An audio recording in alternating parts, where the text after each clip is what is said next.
জশ্নে জুলুস করা শিরক, এটা হলো বিদআত। এমন বিদআত পায়খানার চাইতে খারাপ এই জশ্নে জুলুস। এবং এই মিলাদের নাম করে তোমরা যে জিলাপি খাও না, ও হারাম। ইসলামের নামে যেই অনুষ্ঠান তোমরা করেছো, এটা ওমর করেনি, আবু বকর করেনি, উসমান করেনি, আলী করেনি, তারপরে সাহাবা রিজওয়ানুল্লাহ আজমাইনগণ করেননি।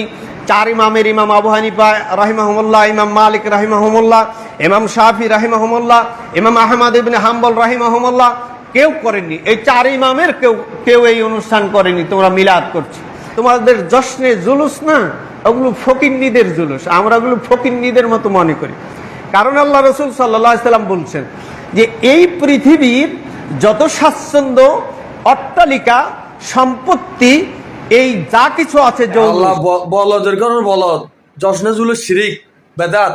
তো তোর জশ্নে জুলুস বেদাত তো শিরিক, তোর হইতে হইয়া হয়। আর তোর জশ্নে জুলুস পালন করতে হইয়া হয়। তোর তো পালন আল্লাহ, তুই পালন নগর। আর তো পালালা আর পালন করি, তুই পালন নগর শুরু তোর মাথায় ফতুয়া দিবে তুই হন।